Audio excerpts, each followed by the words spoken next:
This impressive white Scout car was built in 1943 during the Second World War and is just part of one of the largest privately owned collections of military equipment in the UK. In just a moment, I'll tell you where we are and why it has such a special significance for where we are today.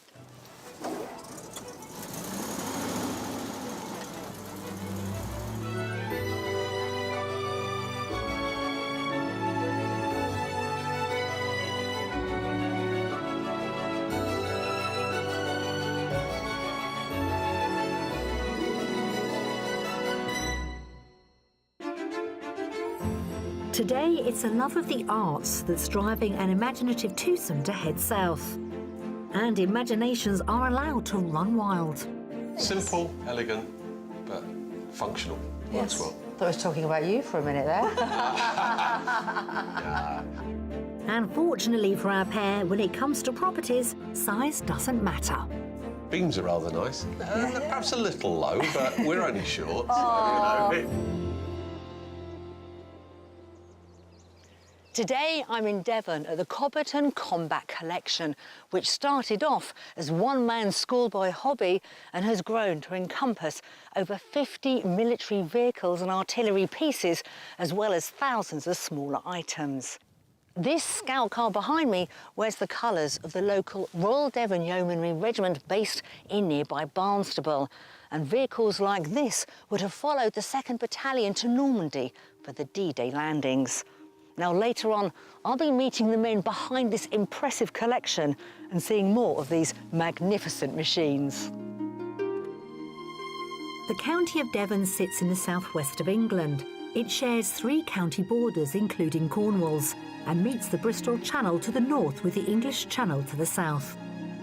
The southern coastline is dominated by both sandy beaches and fossil cliffs, whilst the northern edge is characterised by its sheltered coves fringed by rocky outcrops like those at Croyd and Woolacombe, as well as the dramatic dunes on display at Saunton Sands. Meeting the ocean in North Devon is Exmoor National Park, which spills into neighbouring Somerset. Moving inland, the historic market town of Barnstaple is the social centre of North Devon and was an important trading centre for wool and pottery in the 16th and 17th centuries. In fact, Barnstaple pottery has been found in archaeological excavations as far away as Maryland in the USA. So, with its natural beauty and quaint villages, where pastel-coloured cottages are topped with thatched roofs, Devon is a county that showcases England at its very best. With miles of gorgeous coastline and wild moorlands that appeal to tourists and locals alike, you'd expect Devon to be an expensive place to live. Yet the average price of a detached property here is only around £13,000 above the national figure. Now, along with all this natural beauty, one of the biggest draws for many people is the famous Devon cream tea, which is estimated to contribute around £85 million a year to the local economy. But after all the activities today's buyers are planning with this move, will they have time for this delicious delicacy? Let's find out. Former art teacher Maggie and her retired IT professional husband Martin met at school and have been together for 46 years. Maggie is very creative. She is different to me in that she's a little less organised, perhaps a little bit more of an artistic temperament, let me say. But we make a good couple.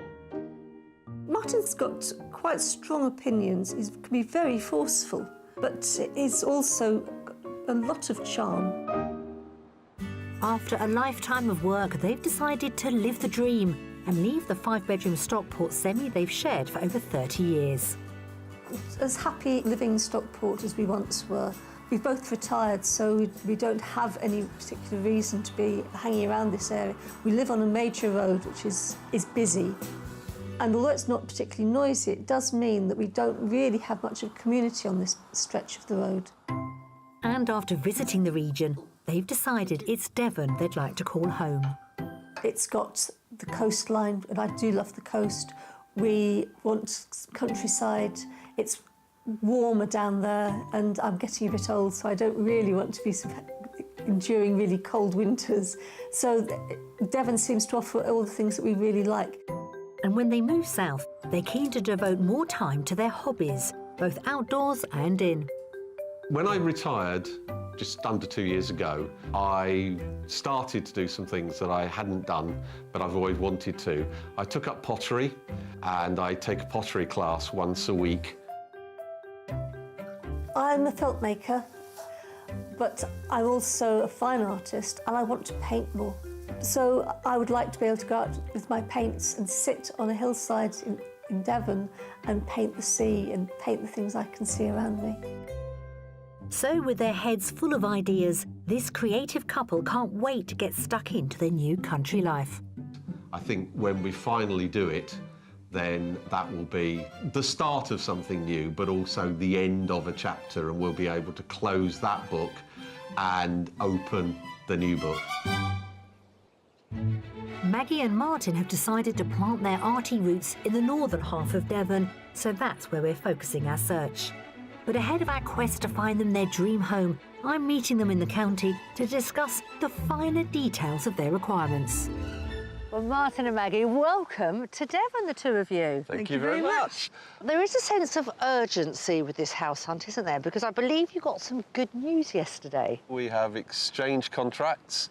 The downside, slightly, is that we have a completion date which is only 2 weeks away. So we are homeless in 2 weeks' time. Right. So, yes, I hope there's going to be something really good this week. Nothing like being homeless in 2 weeks' time to really focus the mind with our houses. Yes, that's right. Right, what is it that you're after? We want somewhere that is on the outskirts of the village because we'd like people to talk to. We also want somewhere where we can have a studio. So you're after a workshop. It's for both of you, isn't that right? That's right, yes. So a workshop is up there as a priority. But tell me about the actual house you're after as well. We want a garden, somewhere I can grow vegetables. We want it to be light and airy because we've had a big Victorian house, so we don't want to be sort of too claustrophobic moving to a smaller house. But we're fairly relaxed about the styles. We'd like a bit of quirkiness, but yep. How many bedrooms? 3 would be good. What about views? Oh, views are important. It's such a beautiful county. It'd be a shame not to be able to see it from the house. So hypothetically, if 1 or 2 of the properties actually don't have a workshop already done, are you happy to take on a little bit of a project and build one yourselves? Yes, we would certainly do that. We appreciate that it's not always possible to find something suitable. So, what is our top budget? Why don't you remind us again what we're working with? Ideally, it's going to be 350,000, but there's a bit of wiggle room. Yes, I mean, if we can find somewhere with a good studio, so we don't have to spend a huge amount of money on that, I think we could probably run up to about 380,000 for the right property. Well, we do have some splendid homes to show you. We know time is of the essence, so shall we get started? Let's go. Come on then. For their top budget of £380,000, Maggie and Martin want a character home with 3 bedrooms. The outside space is important and should offer options to grow fruit and vegetables, as well as a workshop in which to base their hobbies. Location-wise, they'd like a place where they can get stuck into the local community. The properties we've chosen will provide Maggie and Martin with a variety of styles. It'll only be after they've seen each one that its price will be revealed. The final visit to the mystery house will require them to open their creative minds, but if they do, I think they'll be very pleasantly surprised.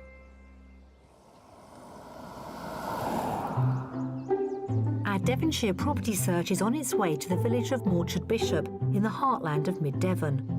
The village is overlooked by Pastures Green and dominated by the tower of the 16th century Church of St Mary's, which, at 95 feet tall, stands almost 600 feet above sea level.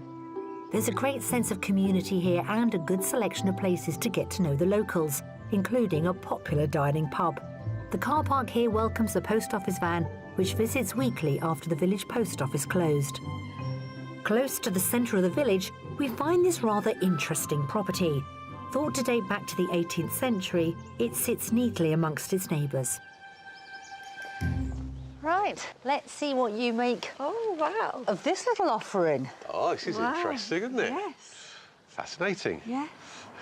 Sum up this property for me, will you, before we step inside? Different. OK? I was going to use the word quaint, but I Quaint. probably shouldn't. You can. Yes. No, we like that. Quaint and different. Right, let's see what you make of the inside. This unconventional attached cottage is set out in an L shape. It's been tastefully renovated, and the front door, set beyond the courtyard, leads us into the house where we find a snug dining room. We're heading to the right-hand wing of the property. This is really what I wanted to start off with, the kitchen. It's lovely. I really like it. It's not huge, but it's got everything. It's really nicely done. Beautifully finished, I have to say. To your taste? Yes. Yes, very much so. Lovely. Simple, elegant, but functional. Works Yes. well. I thought I was talking about you for a minute there. Right, I'm going to keep going. I'm going to keep going. Heading out of the kitchen, we're crossing through the dining room to a large sitting room with windows to the back garden. This is nice. It is, isn't it? Yes. This definitely counts as cosy, I would say. Yes. Yeah.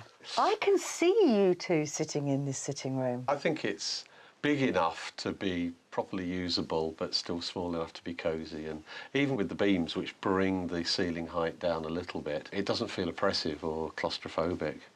I do like it. It is lovely. It's a really nice house. Well, I've shown you the downstairs. I'm going to take us upstairs. Let's see what you make of the bedrooms. Okay. Above the dining and sitting rooms are 3 bedrooms, all served by a smart family bathroom. There's a double with a sloped ceiling and a skylight, another with a feature window to the front, and the master benefits from garden views. It's beautiful. It really is lovely. Yeah. Yeah, I think. So far, so good, I think. Yes. Yeah? Yes. And are you happy? I think I'd be very happy living in this sort of space, so long as we've got some of the other things that we need. Yes, so far so good. Let's see what we make of the outside space and opportunities there. Right, okay.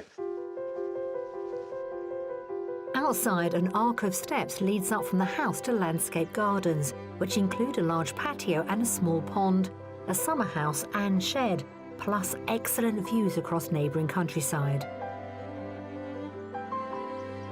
I think quite a large garden, considering from the front of the house. It doesn't look like you've got anything, does it? Exactly, that's right. It's quite deceiving. Now, I can see your eyes searching.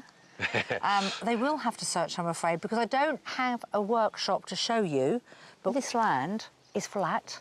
You could potentially build your own one here. Yes. I think that's a possibility, certainly. I think we've always felt that if there was the land available and it didn't compromise the garden, that would be the right thing to do.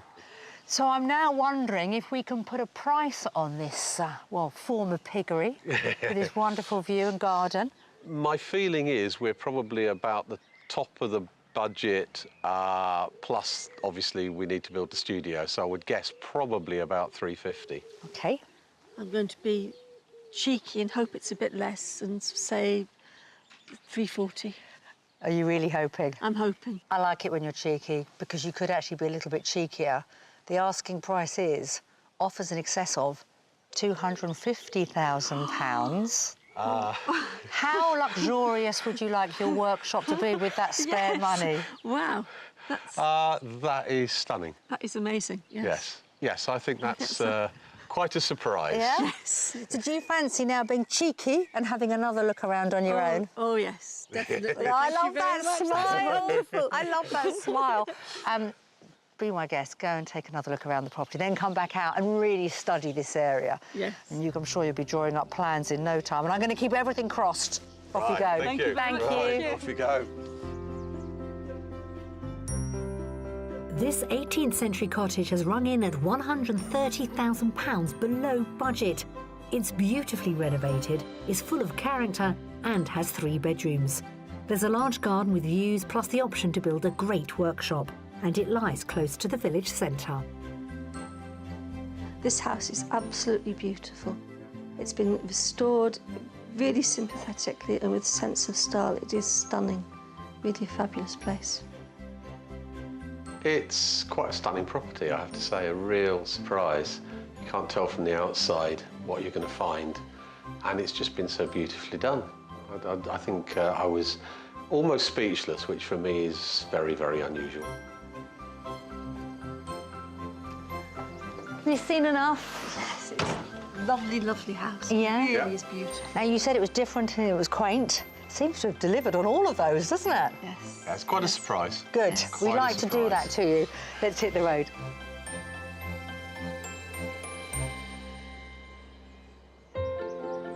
Devon's beautiful backdrop has provided inspiration to countless craftspeople, and it's also proved a draw for our creative couple. They're excited about indulging in their passion for the arts within its boundaries. They've come to meet Marek Drazga, who was also drawn to the county over 20 years ago to base his bespoke architectural pottery business. They're meeting him at his studio on the outskirts of the village of Chittlehamholt, south of Barnstaple. A beautiful place. Yeah, love it. Fantastic. Absolutely love it. So what got you into pottery in the first place? Most probably as a 6-year-old kid in Cookham-on-Thames, seeing Right. dragon finials. Oh, wow. Right. I was always interested in architecture. And then when I discovered it at art college in the early 20s, that was it. Finials are designed to decorate the apex of a gabled roof. Creations such as Marek's finely crafted examples were popular in Gothic and Victorian times, but date back much further. What do you particularly love about clay and pottery? Everything. I just immerse myself in it, love it. Absolutely love it. Although Marek's pottery is created in the Devonshire countryside, the consistency of the local clay isn't suitable for his work, so it's sourced from Stoke-on-Trent. The sorts of things that you do, it's more of an architectural ceramics, really, isn't it? Absolutely, absolutely. It's basically clay work for buildings, ridge tiles, chimney pots, finials, and bricks. Marek has built up a global client list and makes each detailed piece to order. He's currently working on a collection of 16th century inspired chimney pots for a private client. When assembled, they stand at 5 feet tall. He uses a combination of traditional methods with his own techniques and is showing Maggie and Martin how to craft the top of the monumental pots. The method I've developed, basically I call it skimming, and this is turning a round object into an octagonal, and it's basically pulling a template through the form. Okay. And skimming away the clay and progress all the way round, lightly at first. Marek uses water to keep the clay lubricated. And after a short period of time, you actually get a very sharp edge on the whole thing. So, if you want to give it a shot. Yeah, well, yes, please, because I'm all togged up. Right, there you go. Over to you. So if you keep it firmly down and pull towards, if you Hold that. that's right, just lightly with that and pull towards yourself. Right, if you get it locked down at the bottom, pull towards yourself, nice and steady, absolutely perfect. Okay. Can I have a go then? Oh, all right then. Here you are. Thank you. Change places. Right. You stand that side and Yep. laugh Have a at look. him. Yeah, okay. So, holding on to Yeah, here. that's it, yeah. Get locked in, pull through, and then keep pressing it down. You start to get a feel for it after a while, don't you? After around 15 minutes of sculpting, the chimney top is a neat octagonal shape. Marek takes the reins again for the final stage. Right, there we go. I think you've got the gist of it. Absolutely, yeah. And there's Fantastic. 2 put together, and that's what they should look like at the end. Wow. Sorry, I've walked out. Fantastic. That is brilliant. Yeah. Thank you Thank you. so Thank you. much That's for your time. absolutely- That it's has been been wonderful. absolutely Pleasure. tremendous. Thank you. Full of inspiration, Maggie and Martin are even more determined to find a new place to call home where they can revel in their passions.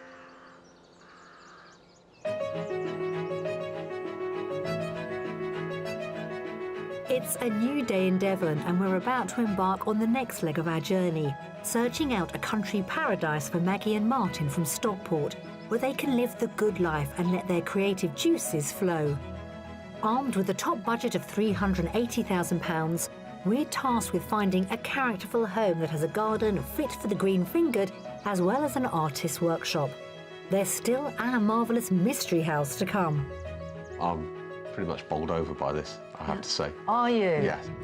And I'll be finding out how one pocket of Devon is safeguarding military memorabilia that tells the tales of the brave and victorious British Army during the Second World War. It is an extraordinary experience just to stand here.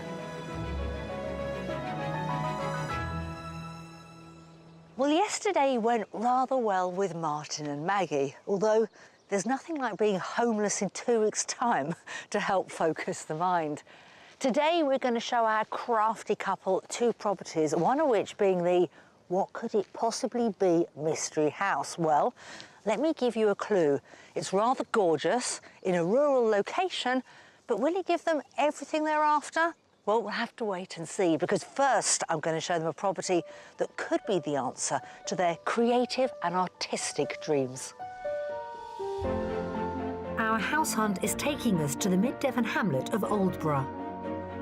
Less than a 10-minute drive away is the village of Copplestone. Sitting in a valley and cutting through the village is the Tarka Line Railway, which runs from Exeter to Barnstaple and is named after the 1927 novel Tarka the Otter. In the scenic hamlet of Aldborough is this Grade 2 listed cottage. Right.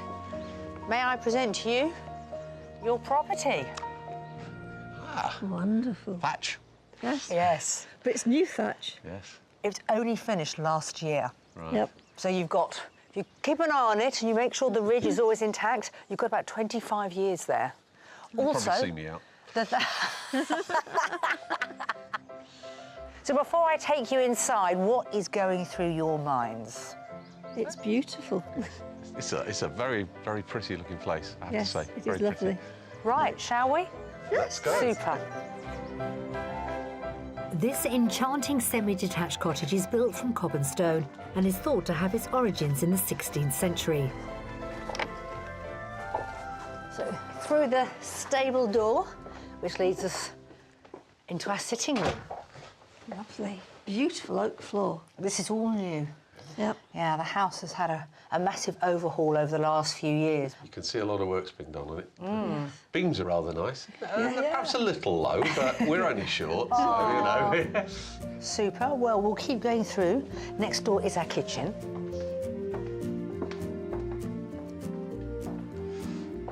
Oh, Which is this kept is nice. toasty warm by the range. Yes. Lovely. Lovely. Oh, yes. Oh, yes. This is a nice area, though, because is. you've got the kitchen and the dining Yes. area, so, you know, it's sociable. And actually quite bright as well. It's, you know, with the French doors, French yeah. doors, yes. It Yes. works well.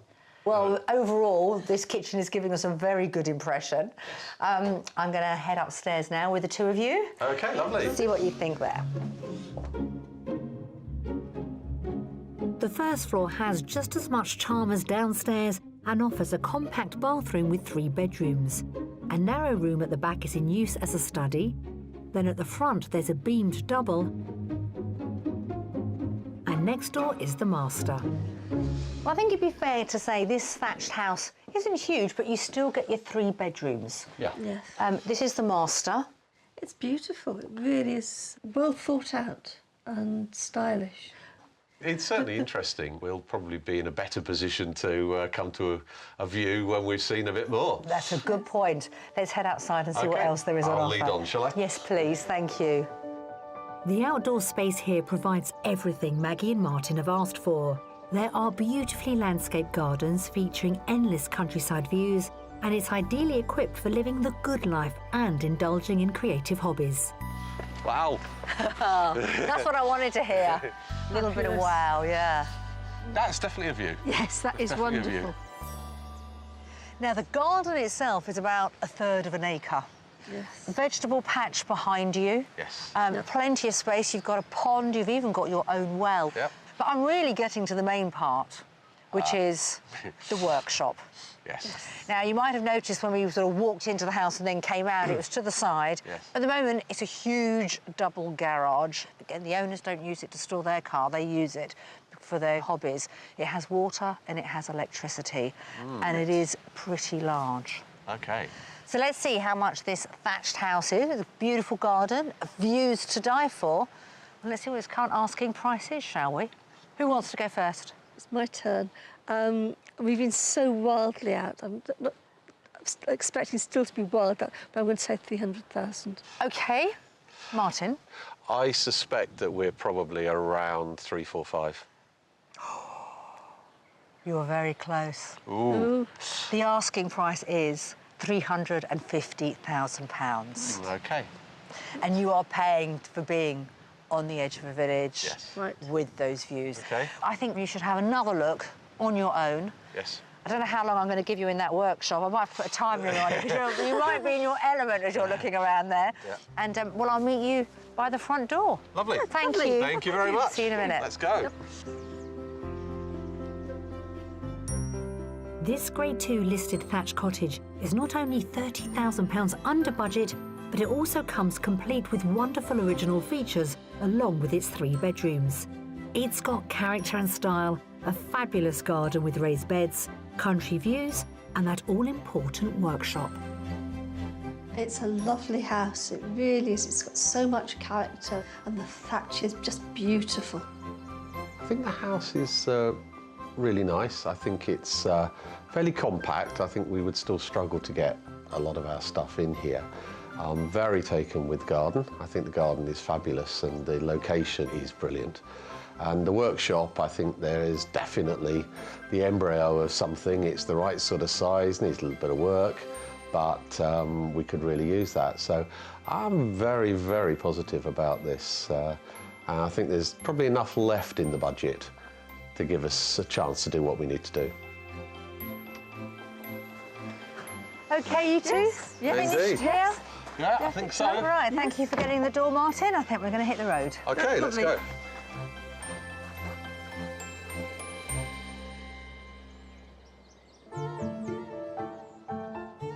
Not far from Barnstaple, the small village of Cobberton is home to the Cobberton Combat Collection, a display of military memorabilia from British and Commonwealth countries that dates to the period between 1939 and 1945 when World War II raged. I've come to meet Preston Isaac, who founded the museum on the family farm in 1981.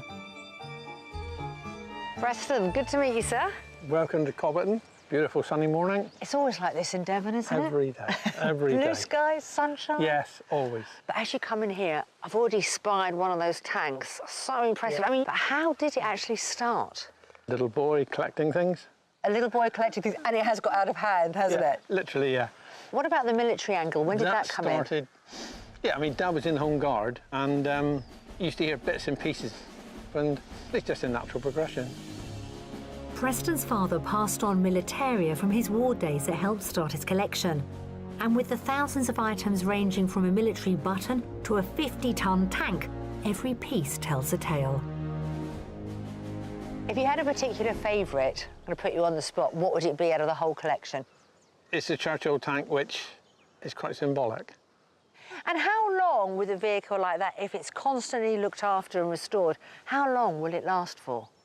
Oh, the main hull will last forever. You're talking about armour 6 inches thick. Preston's collection has stood the test of time, and now it's his son Tim who's at the helm. I knew the collection was going to be vast, but I didn't quite appreciate it's going to be so many artillery pieces here. Well, yes, it's been 40, maybe 50 years of collecting. And we are surrounded by tanks here. And when I spoke to Preston, your father, he mentioned his particular favourite was the Churchill tank. The Churchill, yes. I mean, I don't think... Am I allowed to touch it? Yeah. I don't think I've ever been close to a tank before. And, you know, you get the impression that they're going to be huge, but this is quite enormous. It's also pretty intimidating to be standing next to it. It is. Named after then Prime Minister Winston Churchill's family, Preston bought this tank in the 1970s for a few £100. It weighs in at 44 tons. There were several hundred of them, all dumped in a scrapyard, just waiting for the price of steel to go up after the war. Preston may only have paid the scrap price for the tank, but just recently Tim was offered over £100,000 for it by a private collector. He said no. Do we have any idea when it was actually built? It was built in October 1944. So it was built for the final thrust of World War II from D-Day and further on. So it would have seen some serious action. I would think so. And how many crew would have operated a tank like this? There's a 5-man crew, the driver, hull gunner in the front, and then the commander, the loader gunner, and the radio operator. So would the crew have spent hours upon hours in this tank, working together as a close unit? They did. We've in fact met a radio operator who worked in a Churchill tank from D-Day onwards, and he became very close to the other 4 men in the tank. They were a family. It's pretty awe-inspiring standing amongst these vehicles of war, but I'm lucky enough to be getting the opportunity to hop on board this self-propelled gun to get first-hand experience from up top. So this isn't a tank. It's an artillery gun which has been mounted onto a tank chassis simply to propel itself around the battlefield. I mean, it is brutally basic. Standing here, you get a feeling of being quite exposed. There's no ceiling to it. Why would that have been? Simply because we're slightly behind the front line, firing a barrage of fire over the infantry onto the target. My goodness. So we've got armoured sides and maybe a canvas roof if it were raining. Well, I'd love to see it move, that's for sure. Thank you, Tim. OK. You really do get a sense of what it must be like. We're standing here and it's an impressive piece of kit, but to think this would have been operated with shells coming overhead, men dying on either side. It is an extraordinary experience just to stand here.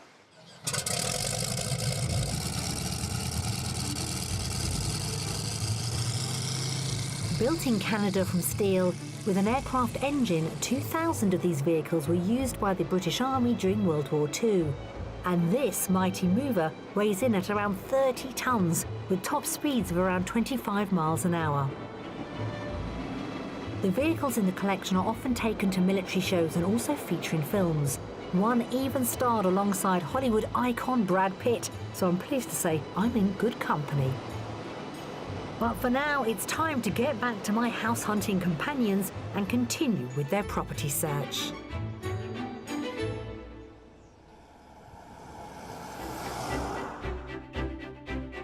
The North Devon hamlet of Churchill is the final property stop on our house hunt. It's our most remote location, but just a few minutes' drive away is the village of East Down, which provides a village hall to unite the local community and a great gastropub. Churchill sits in rural isolation with far-reaching views across agricultural land, home to an abundance of wildlife. Our mystery house may be remote, but what it lacks in neighbours and community, it makes up for in many other ways. So, for our final time in a way, here's your property, our mystery house. Yes. Yes, indeed. 2 yeses. It's about 200 years old. It looks a reasonable size, actually. I think Yes. certainly an interesting location. Well, I think you hit the nail on the head there, haven't you? Because for our mystery house, we have brought you much further afield. We've gone more north, Yes. but much more rural, surrounded 360 by views. There's a lot about this sort of location that appeals to me, and the house, yeah, it looks solid. Great. Yeah. Right, well, I think we should start, don't you? Yes, Indeed. please. This delightful property was extended in 1998, which doubled its size to create the sunny, airy home we're about to discover. Please come in. Let's see what you make of our mystery house inside. First impressions, it's a lovely size, Yes. beautiful size room. I find the internal windows intriguing. Yes. This must have been 2 rooms and out the back outside wall. Yes. You'd be right, Yes. that's the exterior wall. This was 2 rooms. Yes. And they've kept that as a feature when they've extended the Yes. house. Lovely. So really bright, roomy, spacious. Yes. Just off to our left, up those stairs, is a study, a really good sized study with, again, sort of dual aspects, so you get plenty of light in there and views. This works. This does work for us. Absolutely. I'm pretty much bowled over by this, I have to say. Are you? Yes, it's got that sort of openness that you don't always get in the cottages, and yeah, love it. Absolutely love it. Yep. Oh, music to my ears. Let's keep going. At the back of the house and divided by an open stairway is the kitchen diner. Oh, yes. I like the kitchen. That's good. This is a Yes. great space. Yes. The kitchen's lovely, but also having the diner there where, all right, you've got a little staircase in between, but it's sociable. Yes. You know, if you've got friends round or even one of us is cooking and that, it's just a good sociable space. Yeah. Yes. It does work very, very well. Yes. So we're liking the kitchen, we're liking the dining area, we're liking everything we're seeing. In addition to this, if you just look past, you can see there's a doorway that leads outside, but also you've got your utility room there. Lovely. And I want you to remember that room because it could prove quite important later on. Right. Okay. Right. That's a big hint, wasn't Yes, it? I was going to say, that's subtle, yes. Yes. But you've seen enough downstairs? Yes. Let's go and have a look Yeah. up. Lovely. Above us, there's a surprise waiting for Maggie and Martin. Along with the tiled family bathroom are 4 bedrooms, meaning there are already options for a creative workplace. At the back of the house, there's a dual aspect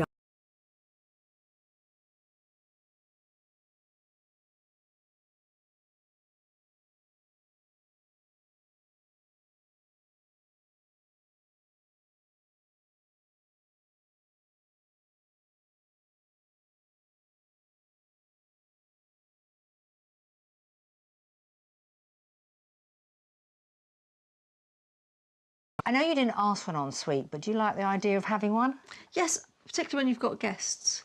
It does make life a little easier. I think it's always a bonus. It's not something we would necessarily expect, but you know, any bonus is good. Good. So, overall, how would you rate this property inside? It's very, very good. Really, I think it's got pretty much what we've been asking for, so long as we can sort out workshop. And so definitely fingers crossed this would be a goer for us, I think. Now, we're going to head back downstairs, but you two are creative. I want your imagination to work with the next thing I'm going to show you. Okay. The outside space sits to the front with a lawn and a terrace, perfect for enjoying the warmer months. The house also enjoys spectacular views across Exmoor National Park. Now, let's talk a little bit more detail about the garden, the property, and also the potential for a workshop. I think I've given it away there, haven't I? Yes. The potential for a workshop. The way it's set up at the moment, you do have like a small barn at the side. I'm guessing that might not be quite big enough for what you're after. However, you've got to shed the other side of it, but you have all that land that, in a way, is to the side of the house. It's not going to spoil the view. It's not going to detract from the property. Could be the potential there of putting a really big workshop in, and you could have it connected to the house if you wanted to. Yes, I think there's certainly the opportunity Yeah. to put something there. There's somewhere to put it. I do think it's a lovely, lovely building. It has the potential to work for us. I think it could be a lovely home. Well, let's see what price we're going to put on our lovely home. What are we thinking? Well, I've been way out every time that I've guessed so far, but I'm going to go to the top of our budget. I think it's going to be about 375. OK? Bearing in mind the fact that we do have to do some work for a workshop and we do need some budget, I'm going to hope around about 360. You're both actually very close, because the asking price is £369,000.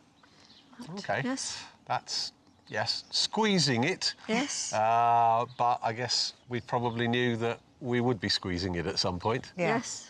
Would you like to take another look around? Yes, Yes, definitely. please. Please do. The gardens, the potential for that all-important workshop. And we'll come and find me when you're ready. OK, lovely. Thank you. Thank you.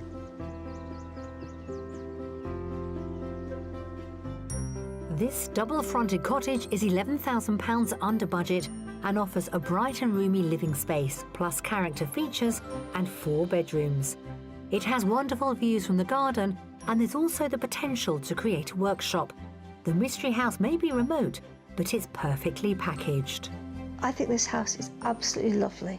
It's been redeveloped in a sensitive way with a great sense of style. It's light, it's airy, and it's quirky. It's lovely. I think the house is great. I really do. I think it's a big house. There's room for what we need. I like it a lot. It is so beautiful out here today. It's lovely. Oh, when the sun's shining, glorious. Fabulous. Yep. Amazing views, but I'm going to have to pull you two away now, I'm afraid. Let's go somewhere where you two can have a chat on your own first. I'll join you and you can tell me what your next move's going to be. Right. OK. Well, we know Martin and Maggie need to find a new home, but will they be moving into any of our properties here in Devon? Let's find out.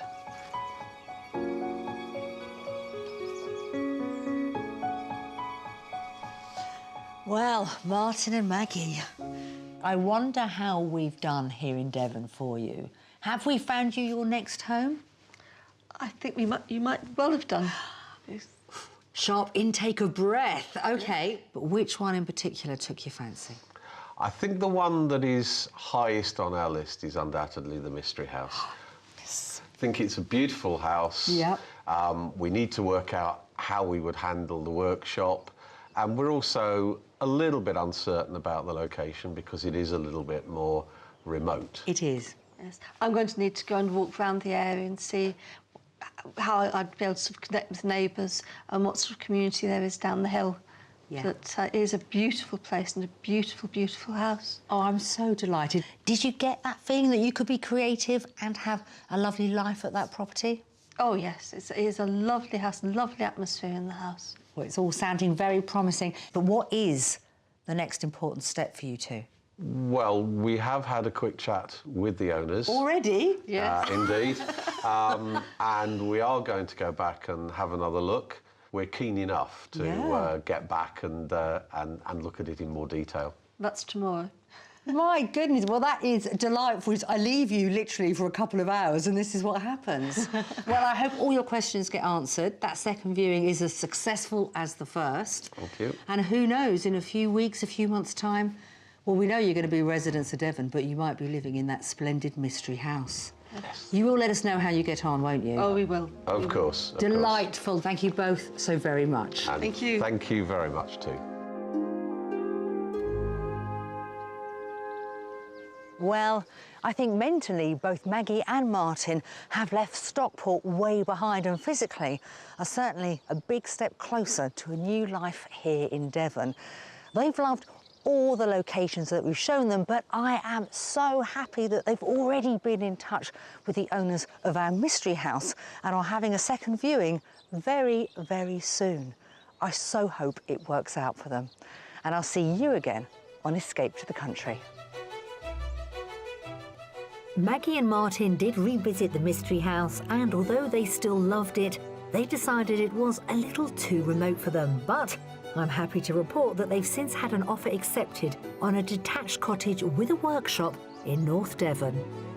Today I'm in a county that boasts one of the oldest British breeds of sheep that owes its popularity to monks and royalty and has a fleece so valuable it was once referred to as ore. Where am I? Find out in just a moment.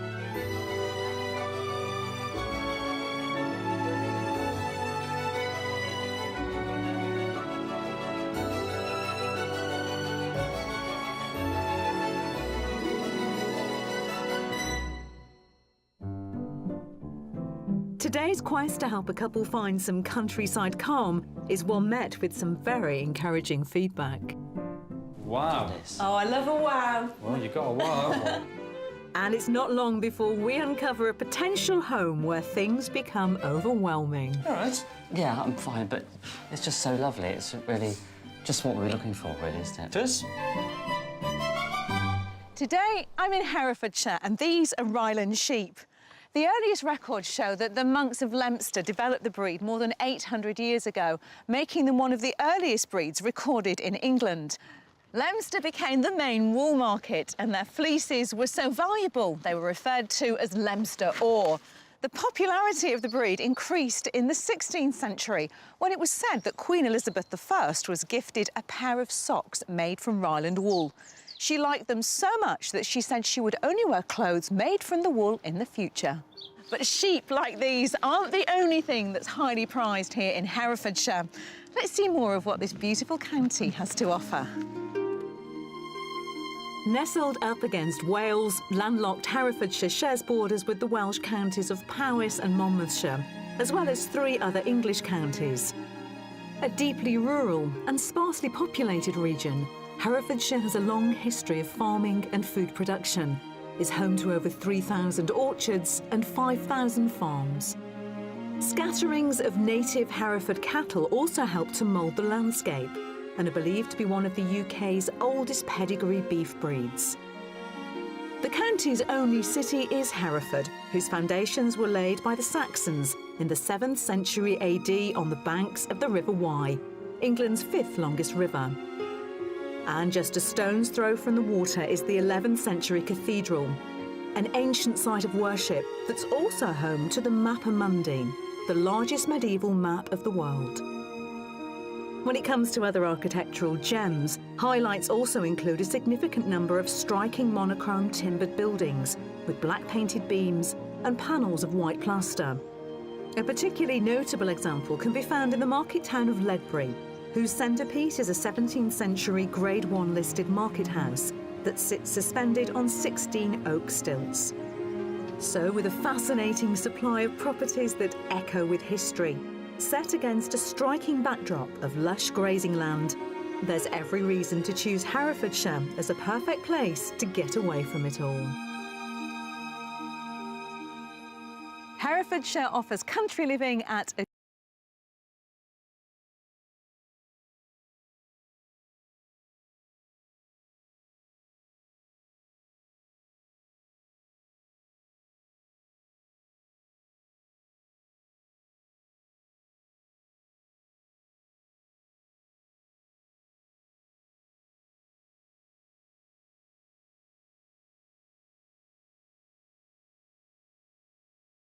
and find out. It's a 3-bedroom bungalow in a suburban cul-de-sac just on the outskirts of the coastal city of Brighton that our couple Ian and Les currently call home. We met 7.5 years ago. We met through mutual friends, and we've been living together for 5 years. Yes. And we've been civil partners for 3. Ian is a nursing assistant at a local hospice, and Les is involved in the finance sector for a leisure company. But both parties feel their lives are dominated by work, so they want to semi-retire, cut back their working hours and reduce the travelling. My commute is excruciating. I mean, on an ideal day, I could do it maybe within an hour, but on an average day, it's nearer 2. I'll do something completely different, not quite sure what yet. We may do something together, may do something separately, we're not quite sure, so the world's our oyster. And we think moving to the country will just be a nice, simpler lifestyle. Less frenetic, I would say, probably.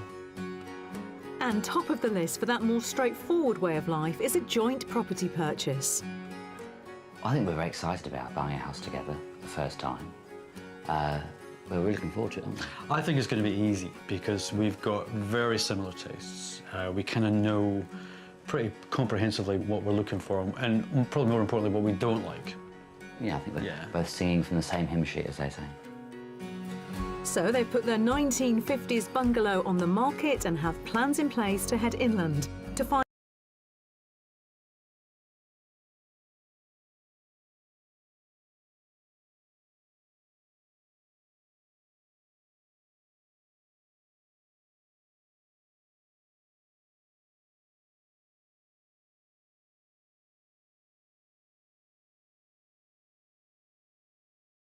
properties. Lovely little villages, little towns, very relaxed. It just seems, ideal for me. Yes. And with their newfound freedom, they're both looking forward to focusing more on their hobbies, both at home and out in the open air. We are looking and joining a rock choir. Ian's very much into his amateur dramatics, so he's going to be looking to do more of that. I love cooking, so I want to expand on that. And that'll also involve growing a lot of food as well, which everyone says they do, I know, but we will. We certainly love walking, and we feel we've exhausted this area now. That's another reason why we want to move, because we can explore new areas, and there's plenty of walking opportunities where we're planning to move to. With a fresh rural location, a change of pace, and hopefully their first home found together, the couple are wholeheartedly embracing this next chapter in their lives. It's a very exciting adventure.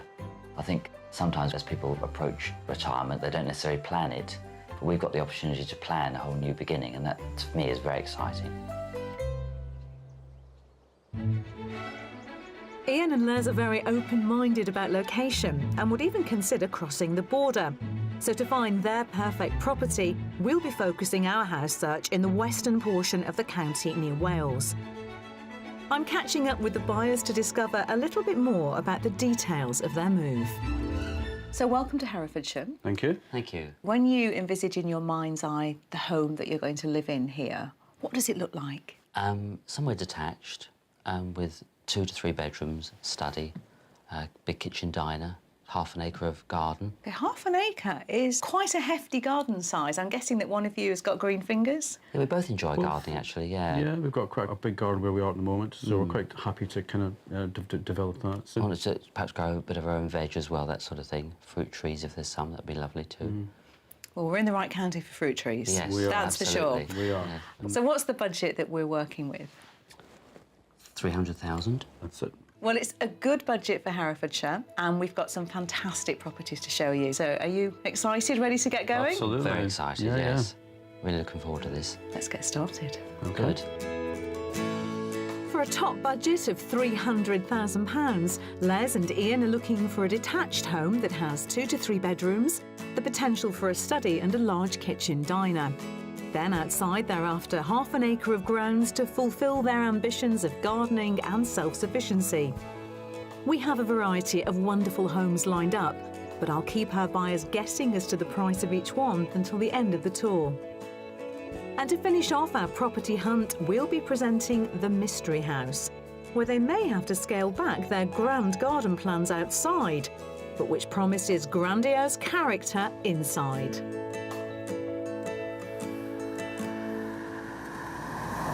For the first property on our tour, we're driving up to the north of the county and heading for the quiet hamlet of Ivington Green, just a 10-minute drive from Leicester. Known as the town in the Marches, the black and white timbered market town of Leicester has a fine selection of facilities, both essential and luxury, including a butcher's, a grocer's, cafes and boutiques. So Ian and Les wouldn't be too far from civilization, but far enough to really escape the hustle and bustle and find some serious peace and tranquility back in Ivington Green. And it's here that we find our first house, with a lovely outlook across agricultural fields and walking trails right on the doorstep.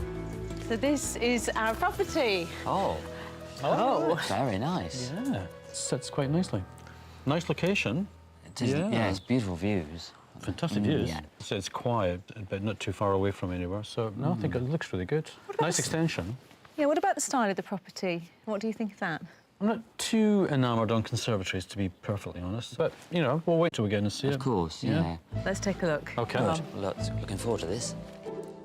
Originally a 2-up, 2-down Victorian cottage, this detached home is a much evolved property that still retains its traditional charm.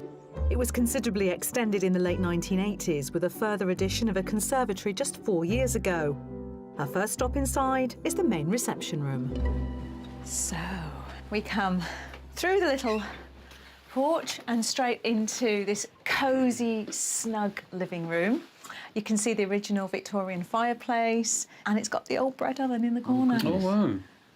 It's lovely. That is lovely. It's a real feature of the room, isn't it? It's quite small. Would this be your main living room? This is the main living area, yeah. Right. OK. There's a bit on the snug side. Let's go through, because I Okay. think the kitchen Yes. is a really good size. So let's Okay. wander through and take a look at that. Yes, Okay. lovely.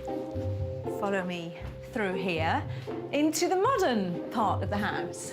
Oh, this is a nice space. Yeah, isn't it? this is the extension that was added on in the 80s. Right. This is a big room. Yes. This is good. Yeah, I like this. Right. You've got a utility room just off it there with a back door that leads out into the garden. So Oh, you've right. got use that as a boot room, washing machines, everything in there. Keep Yeah. it all out of sight, which is good. Yes. What about the space and the style of this room? Yes, I love the kitchen units. I think they're really, really nice. No, I like this. I like this room a lot. Let's just wander through to the conservatory, because I've got an idea to run by you both. Okay. Amazing views. Yes. Oh, wow.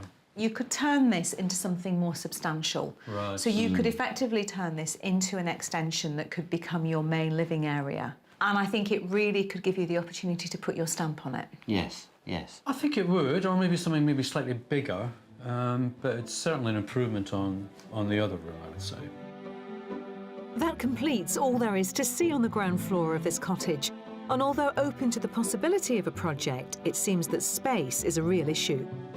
But upstairs, there are the 3 bedrooms they requested, all of which are served by a 4-piece family bathroom. A double bedroom presented as a single has an exposed brick feature wall. The smallest room upstairs is being used as a study, and that just leaves the final dual aspect bedroom. And into the master bedroom, the largest of the 3. Right. Again, in the new part of the house. And fitted wardrobes, I noticed. Oh, yeah. Which is Yeah, that's always handy. very useful. It's not a big room, but it's big enough for our purposes. It is, yeah. Yeah, no, it it's is. fine. It's just not grabbing me completely yet. OK, well, I know the outside, the garden, the views matter to you, and that's definitely a very strong point about this house. So shall we go and explore outside? Absolutely. Thanks. Fortunately, the home really opens up when it comes to the grounds outside, and so should provide Ian and Les with plenty of options for growing fruit and veg. Spread over about 1/4 of an acre, the garden has been zoned and partitioned, with low box hedging and shrubs. There's also paved seating areas. And then, of course, there's the pizza oven that the Yes. current owner built, Yes, that's which is fantastic. Unusual, isn't it? Are you pizza fans, the pair of you? Yeah, very much so. Yes. We will be more now. So the garden, is it the kind of size you had in mind? For me, yes, it is. Yeah, I think it's really manageable. I would definitely redesign parts of it. But yeah, I think this is great. This is just the sort of size I was kind of thinking of, really. Yeah, I agree with that, really. It's not too big, not overwhelming. So what do you think this house is on the market for? Who would like to go first? I'll go first. OK. I would say about 275. And Ian? I think I'll go a little lower, I Okay. think. 265, I'm going to say. OK. Well, Ian, Les, you're both wrong, I'm afraid. It How is. unusual. It's under budget. Oh, And it's under budget quite substantially. It's on the market for £250,000. is it? Really? It is. All right. Gosh. Oh, that's a surprise. It's certainly something to think about, I think. Yeah, Yes. definitely. Well, why don't you go back inside, take another look around. Now you've got the price in mind, see where perhaps you might spend what you'd have left in the budget. Yeah. And come and find me when you're ready. OK. OK? Thank you very Thanks. much. Under budget by £50,000, our first property is a character cottage with 3 bedrooms, a kitchen, breakfast room, a conservatory and a large established garden. The house is set in a peaceful location, neighbouring farmland at the edge of a pretty hamlet. I certainly think we would have to spend a bit of time thinking about the house, whether it would be the right one for us. I'm really glad we've seen it. Obviously, the views are fabulous. I feel this house might not be for us. I think it's a bit on the small side. I mean, everything else is fine, location, everything else is good. I just think it's a bit too small for us. Time, gentlemen, please. Come on now. Hello. Soon enough? Yes, thank you. It's been good. And thoughts? Yeah, I think it's definitely food for thought. Yeah, We'll give it definitely. some more. Yeah, a bit more time to think about it. Food for thought's good, because we've got more to see. OK. Come on. Lovely.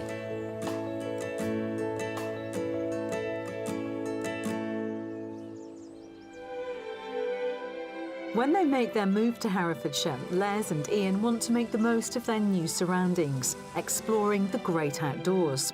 Which is something that Paul Morton embraced when he and his wife bought 38 acres of woodland in the village of Ullingswick 6 years ago. They try to live a low-impact lifestyle within the woods and also use the land to make a living. We arranged for our buyers to visit their coppice woodland to find out more. What is coppicing and how did you get into it? Well, coppicing simply is to cut a tree down and allow it to grow. Once we've cut them, a coppice worker will then add value to that produce by turning it into various products like bean rods, pea sticks, hurdles. This time of year is also perfect for harvesting kindling, and Paul usually starts coppicing, which provides him with his raw material, from October through to the end of February. The side branches are trimmed away using an edge tool called a billock. This will make a nice hedge stake. And after the lengths for the principal products have been selected, the smaller excess branches and shoots are then collected. These are then seasoned for the best part of a year before being turned into handmade bundles of kindling called pimps. And the pimp making is done in Paul's timber-framed workshop. And what's the wood, this wood that you've put on the base? Well, that's what you put in first with the string. So the string goes in first, and then these bits of hazel are slightly larger pieces of wood, and that'll just help the fire get going. All right. Okay. It takes 25 small bundles to make a pimp, so Ian and Les have got a lot of chopping and prepping to do. That's it.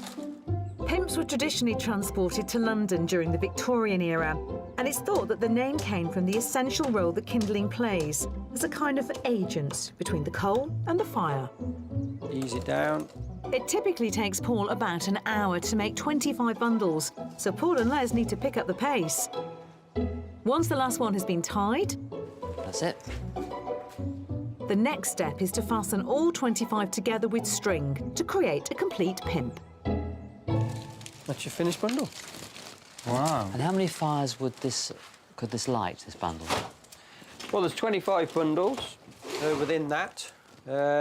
Each one can be broken up. You can get 2 out of each, so there's 50, 60, 70 fires easily, Right. really. That should be enough kindling to keep our couple going through the winter. But with the amount of fireplaces on offer in our next property, they might need to head back here for another pimp before the season is over.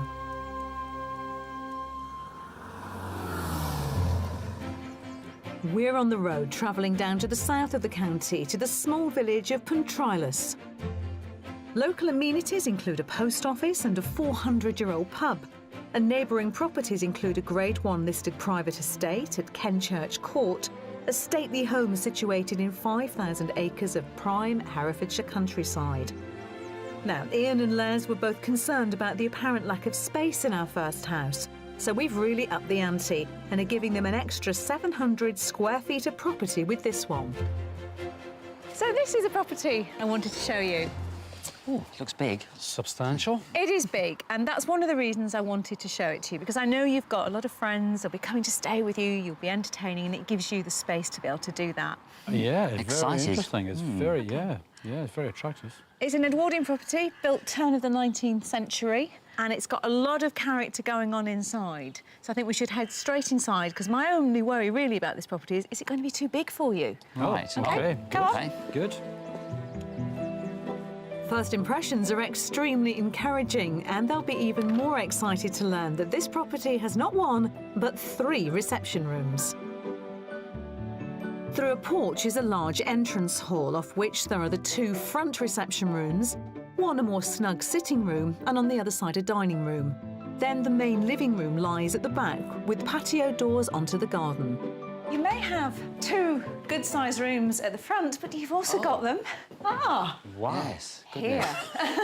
Didn't expect This that. is very nice, isn't it? That's fantastic. That's It such a is. surprise. It is. Didn't expect that. That fireplace is It's amazing. lovely. That's really good. lovely. So this is your big living room. You've also got cosy sitting room there at the front, and a dining space as well down here, a good-sized dining room. Yeah. Yes. So how does that feel for rooms? Well, that's a lot more than we expected, and a lot more you would think from looking at the house as well. Well, I didn't Yeah. expect to find this at the back, so this is a real bonus, and it's a big room.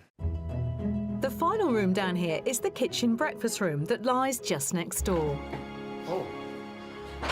Wow. Oh, I love a wow. Well, you got a wow. My God, it's huge. It is. Again, you've got original cupboards over there, you've got a range, Yes, and the it's range, a real country kitchen It is. with room for a table. Yes. Fantastic. We can sit and eat in here and Yeah. entertain in the other dining room, the formal dining room. There's plenty of space. God, there's plenty of space for everything, isn't there? There is. This is great. Love the original cupboards. Beautiful. Yeah. Just behind us there, you've got a utility room and also a downstairs bathroom, which is handy. Perfect. Yes, very nice. And it all Very nice flows room. just really well, doesn't it? I love the style of it. This is very much the stuff we like, isn't it? Victorian, Edwardian, that type of thing, you know. You're smiling. I am. And you're smiling. Big smiler. That's Yes. great. Two smiles. a joint seal of approval for the ground floor, and there's more to keep those smiles on their faces as we head upstairs. There are 4 bedrooms on offer, one more than they asked for, and they all make use of a contemporary family bathroom. Each of the bedrooms is a good-sized double, and every one comes with an original feature fireplace. A pale blue room is presented with a single bed, while another is made up as a home office. And this is the master bedroom. Ooh, very nice. Oh, wow. Another wow! Another wow! Yes, and another fireplace. Yeah. Lovely. Again, typical of the era, and they're very big rooms, Yes. nicely proportioned rooms. Yeah, I'm very excited about it, really. Very impressive. Very impressive yeah. indeed. Very big. Yeah. But you know, guys, you might not want this to be the master bedroom, and you definitely have options in this house. Just follow me. Because this one is definitely big enough to have been. Oh, yes, this is a nice room. Okay. Yeah, yes, big. Double aspect as well. Very Yes, nice. definitely. Although the large internal footprint gives great options within the walls, the possibilities are more limited outside. And when it comes to the plot size, well, it's not so spacious. Set just off the road, there's no front garden to speak of, but at the back there's a secluded gravelled area with enough room for a table and chairs, as well as an ornamental pond. So, guys, this is what you get. The garden is small, isn't it? But, It is. But I think you can do things with it. Yeah, there's potential. I think there's things you could change to make it a more sort of cottagey style garden. So I don't think it's a deal breaker. So potentially this would be OK. Yes, because we do realise you've got to compromise somewhere, and we're happy to do that. Yeah. So let's guess the price, my favourite bit. Who wants to go first this time? Ian, do you want to go first this time? OK, I'll go first this time. Well, it's a beautiful house, so I think it's going to be near the top of our budget.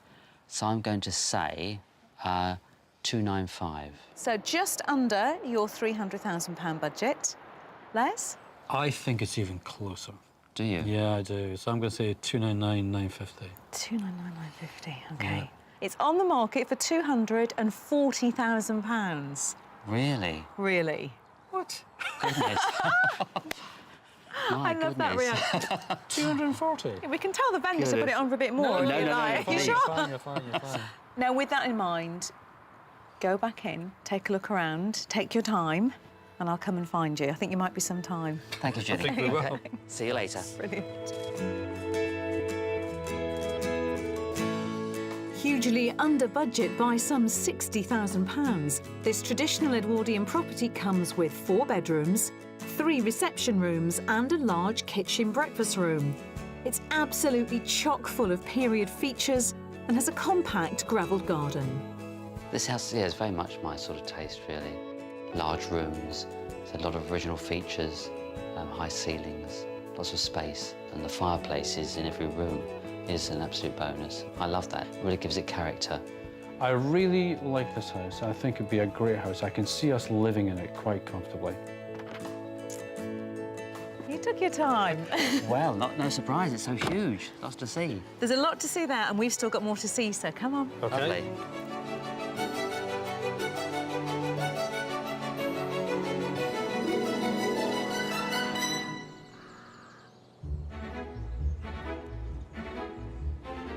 It's the second day of our property search, and with semi-retirement on the cards, our buyers Ian and Les have a £300,000 budget to spend on their move away from the busy suburbs of Brighton, West Sussex, into the wonderful Herefordshire countryside. Still to come, we have the mystery house to unveil, which might be a perfect match for our couple. This is exactly what we were thinking about when we were talking about moving. So, you know, something a bit unusual, something a bit different. And I'll be finding out how small-scale drinks production is being brought to the masses with some age-old hard graft. Give them a shake. Gosh, you need muscles, don't you? It's the start of our second day's house hunting here in Herefordshire, and one thing became clear yesterday: our couple are prepared to compromise, particularly when it comes to outside space. Which is just as well, because the mystery house offers them all the space and character they're after in the heart of a village, but you don't need green fingers to live there. Our last property stop is again down south in Lewis Harold, right near the border of England and Wales. And before we get to the Mystery House, I want to show Les and Ian all that's on offer in this pretty local village that serves it. Well, we're in the village of Ewes Harold, which is in southwest Herefordshire. It's a really popular village, not least because it's so pretty, but also because it's got just about everything you need, which is why I really wanted to show it to you. There's a fantastic butcher's. They cure their own bacon in there. You've got a village shop and post office that has everything you need in, and then some. Couple of really good pubs. There's also an amazing fish and chip shop. That sounds good. Quite nice, thank you. You ready to go and see the Mystery House? We are. We are. Come on then, follow me. Okay. Right this way. Because the Mystery House is literally on your doorstep. Good heavens. Good grief. That was a long walk. Goodness. Right. Wow. Oh. So if you need your bacon and the butcher's, it's just over there. When you run out of anything else, the shop's there. I love the look of it. I do. think it looks great. It's a detached stone property, dates back to the early 1800s, and it's a barn conversion. Ah. And the mystery isn't just the location here in the village. There isn't a garden with this property. At all. No garden at all. No, Nothing. that's your compromise. There's a tiny little courtyard garden, that's all. OK. OK? Yeah. I'm excited about this one. I am very it looks excited. great. Can't wait to see it now. Yeah, definitely. Right in the heart of the community of this classic Herefordshire village, our early 19th century detached mystery property has great appeal and presence from the road. And I'm keen to find out whether our buyers will like what lies beyond. Formed from the conversion of 2 stone barns, it has double gables, an integral garage and a robust wooden front door. So we're straight into this fantastic, cosy kitchen dining space. You can really see the history of the barn, can't you? It's beautiful Yes. walls. Wow, this is great. Do you like it? I do. Very much. Very much. This is exactly what you like as well, isn't it? Yeah. Here it goes. Sorry. No. It's just very nice. Is it? Has it just got you somewhere? Yeah. All right. Yeah, I'm fine, but it's just so lovely. It's really just what we were looking for, really, isn't it? It is. It is. This is exactly what we wanted. I love the stone stonework walls. and the beams and the thickness of the walls and the feel of it. To a country thing, isn't it, coming in through the kitchen? Yeah. Yes. I like That's that. great. Yes. It's great. This is lovely. Well, we're off to a good start. Definitely. Yes, absolutely. Let's carry on. OK. Well, if it's character and space you're after, how about this? Oh, crikey, this is lovely. Oh, my God, this is great. This is really beautiful. Like a minstrel's gallery. Isn't it lovely? Wow. This is fantastic. It's really lovely. And so bright. I was going to say how light it is. Isn't it? Love those windows. Yeah. Beautiful. You can really see in here that it was 2 barns. You can see with the high ceilings, all the Yes. detailing. Yes. It's all there, isn't it? Yeah. There's no tears from you, but you do seem quite emotional in your reaction to it. Oh, yeah. I'll cry in private, don't worry. Provoking high and hidden emotions, there's no doubt that the mystery property is having a positive impact. And the proportions are certainly impressive too. As well as the kitchen, breakfast room and large living room, the ground floor also features a study which is accessed via a dining room. This separate dining area could be a great space for formal occasions when hosting all the guests our couple plan on entertaining. The study behind it has original exposed brickwork and offers privacy and quiet. When it comes to storage solutions, there's also a utility room to hide away the white goods, as well as the large garage with double timber doors to the front. This is exactly what we were thinking about when we were talking about moving. So, you know, something a bit unusual, something a bit different. Yeah. It's great. And, you know, even the colours are just so lovely. Yeah, it's bright. It's really bright. What I haven't told you is that upstairs you've got plenty of space as well. You've got 4 bedrooms. 4 bedrooms? Upstairs, yeah. Wow. So let's go and decide which one could be the master suite. OK. Upstairs, off a grand galleried landing, there are 2 bedrooms at the rear of the property. Then the other 2 have aspects to the front and include the largest double, as well as a smaller room currently used for craft and sewing. Then at the back, a 3rd bedroom is presented as a dressing room, next to which is another pleasantly decorated double. I'm bringing you into this one. It's not currently used as the master bedroom. It's not the largest, but I just think there's something really pretty about it. It's really sweet, isn't it? Yeah, it's very light. It's very light. If you just take a look behind you, I love them. Oh, yes. Oh, yeah, the beams. Yeah, It's beautiful. lovely. There's a smaller bedroom being used as a dressing room right next door, and then you've got a shower room next door. So you've almost got your own little self-contained suite here. Yeah. Yes. There's the other bathroom for when you've got visitors that come to stay. So. Right. No, this is great. This is a lovely room, isn't it? Yeah. And it's a good size. But let's just go and explore one of the other bedrooms anyway, and then you can decide which one you fancy. Because there's options with 4. So everywhere you look up here is just another beautiful feature. It's gorgeous. Yes. I love this, Les. And this is the room currently used as the master bedroom. It's got all the beautiful features, the original beams. Yes, lovely. It's a nice atmosphere. Yeah, you smiling? I am. Oh. Okay. I am. Both Ian and Les are quite clearly bowled over by everything within the chunky historic walls of this striking mystery property. And this is normally the point where I would say, let's explore the garden outside, but there really isn't that much to consider. What we do have, however, is a pretty intimate and sunny south-facing courtyard. So here we are, straight out into a compact little courtyard. I did say there was the mystery, and this is the mystery. It's very private, though. It feels very private. It is, yeah, it is. And it's small. You know, we saw the small one yesterday as well, and we were prepared to compromise on that. Yes. So, yes. Yeah, I think we could live with that. So how are you both feeling at this point, Les? I'm feeling fearful it's going to be over our budget, but I'm hoping it won't be. What do you think this is on the market for? I think it's going to be very near the top of our budget. So I'm going to say 295. OK. OK. I'm going to say a very hopeful 285. Ian, you're bang on. It's on the market for £295,000. Yes. My goodness. Look at that, I got it right. Well done. But more importantly, it is within your budget. Yeah. How do you feel now? That's great. Yeah. Yeah, I was convinced it'd be over. Yes, Yeah, I was too. Definitely. So, Yeah, very that's great. excited. That's fantastic. Would you like to go and look around again? I'd love to. Well, I think we should. Go on then, go and take your time. Thank you. Come and find me when you're ready. This is fantastic. They've gone from hoping for half an acre to being happy with a pretty little patio. Just shows if the house is right, that's all that matters. On the market for offers around £295,000, the mystery property is a detached stone barn conversion with roots in the early 1800s. As such, it's laden with historic gems and character. It comes with 4 bedrooms, a kitchen diner and 3 reception rooms. And although limited on outdoor space, the property is very well connected for local amenities, being smack bang in the middle of a desirable village. I'm very excited by this house, and it's certainly a very strong contender.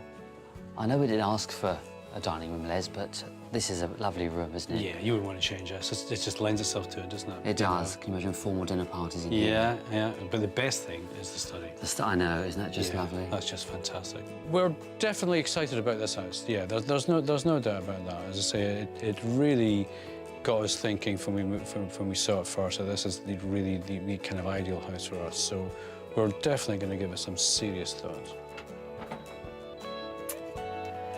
Big smiles. Yes. And lots for you to take in. Absolutely. Lots. That's all the house has seen. OK. Now it's time to do some thinking and then some talking. OK.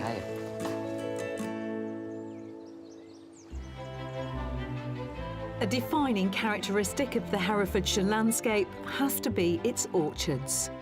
Once described as a forest of fruit trees, this region has a proud history of cider and perry production that dates back to the 17th century. Today, over 1 billion Herefordshire apples are needed to meet demand for the cider industry on a commercial level. But at the domestic end, many of our homegrown apples are wasted and left to rot. So local resident Deborah Davies has come up with a way of using up all the fruits you may have cultivated in your back garden. I've come to her home in the village of Putney to find out more. Hi, Deborah. Hello, Ginny. Nice to meet you. Good to meet you too. Now, I brought you some apples. My apple tree at home has had so many this year, and I've run out of ideas for what to do with them. Excellent. I think you might have a solution for me. I do. Lots of people have 1 or 2 trees in their garden, and the same thing as you explain, they just fall on the ground and rot. So what we have set up is a little pressing service for small volumes of fruit where we can turn your apples into cider and apple juice. On their own, my batch isn't enough to make a sufficient pressing. So we're going to pick a few more from Deborah's orchard to bulk up my basket. So how are we looking, Deborah? I think we have enough apples here. Let's get them over to the press. Lovely. The prime motivation for starting the press was to encourage locals to safeguard the original Herefordshire species, now mostly found in residential gardens. The feeling being that by helping people to maximise the yield of the apple crop, the more likely they'll be to tend, prune and graft their trees, which should in turn preserve them for the future and so protect the heritage varieties. Deborah's partner Nigel is already sorting and cleaning apples for the next pressing batch. What, mix all the different Mix varieties all of in? it, yes. OK, so that's unusual. I would have thought that you'd have used one variety of apple to produce cider from, but that's not the case. It makes a much more full-rounded juice and cider if you use different varieties. It takes about 50 kilos to make 25 litres of juice. OK, so the apples are washed, they're ready to go. How many buckets of these are we going to need? Probably another 5 or 10. We've done a few already. Well, let's do this one. Fill this one up properly. Let's give them a shake. Gosh, you need muscles, don't you? Next up, we slowly and steadily transfer the apples to the scratter, which mashes the fruit into a pulp. The next stage is to shovel these scratted apples, the pulp, into the press. And we're then going to put a number of shovelfuls in each cloth, fold the cloths over to create cheeses. OK. Cheeses, as per cheese making, you squeeze the juice out of the cheese. It's the same principle with cider. You squeeze, make a cheese and squeeze the juice out of it. With gloves on, we then place shovels of apple pulp into the cloth cheeses. You can see it's coming through quickly already, isn't it? Just from the weight of the fruit. The cheeses are stacked neatly on top of each other, and then they're topped with a heavy, sturdy block, which will evenly distribute the weight across the press. Would you like to come up and have a go on the press? I'd love to. Right, if you come in here where I am, Right. now you just simply pull the handle towards you. OK, now lift very gently and push back, and watch the peg drop into the next hole and OK. pull again. How do you know when it's done? Because you can't squeeze it any further. We've got a long way to go yet. OK. Once all the juice has been extracted, the pulp scraps are given to a local farmer who feeds it to his rare breed pigs. And that leaves the fresh apple liquid, which is bottled and left to ferment for 6 months before it becomes cider. But I can't wait that long. And after all that work, I've definitely built up a thirst, so Deborah has a glass for me to sample. Well, that's not what I was expecting at all. It's not as sweet as a lot of the commercial varieties. That's what I like about it. Tastes really like apples. All of the sugar will be fermented to alcohol. So it's completely dry, but it is bottle conditioned, so we've got a little bit of yeast giving it a fizz. Fantastic. Just got to wait 6 months to try mine. You do. Can't wait. What a treat on a sunny autumn day to make and taste the local nectar in a county where fruit production is woven into the fabric of its economy and culture. Two properties have really struck a chord with Les and Ian. Now they've had time to reflect. I wonder if they'll still feel the same about them.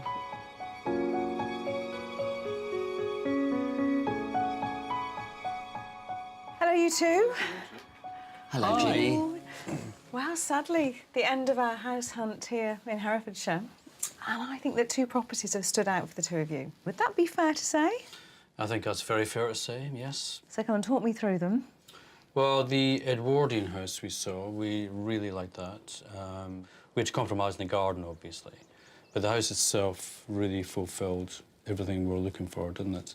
Yes, it had lovely, spacious rooms, plenty of them. So yeah, we did like that. And then there was the mystery house, which... And then the mystery house. The mystery house, well, it was a mystery. A real surprise, actually. Yeah. Lovely village, lovely location. And we were taken aback with the size of the house when we walked into it. I really loved the rooms, lots of original features. I really liked it. It was great. It gave us more than we'd asked for again. Again, we had to compromise in the garden, but that wouldn't be the end of the world for us. So is there a what next with either of those two properties? I think the one that stands out really is the Mystery House, to be honest with you. Yeah, definitely. Definitely. So that would probably be more likely one we would see again. Mm. That had a really strong reaction, particularly with you, Ian. And actually, Les, you commented as well on how atmospheric it felt. Absolutely. Yeah. God, it just struck you the minute you walked in. Yeah, it was great. And there was a great warmth about it, not just because the heating was on, but there was a genuine warmth within the building. It was a much loved house. That was what came across. Yeah, definitely. Yeah, and beautifully furnished, beautifully decorated. So yeah, that's more likely. So would you say, after house hunting here in Herefordshire, that you're drawn more to remote country properties or properties that are a bit closer to a village, a bit more in the thick of it all? I think it's more in the villages, isn't it? I mean, Yes. we like to have facilities quite nearby.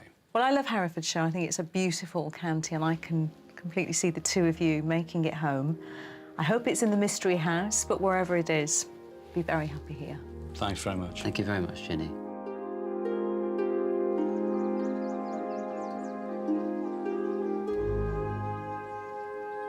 It's the end of our house search here in Herefordshire, and it's wonderful that Les and Ian have found two properties that they can imagine living in.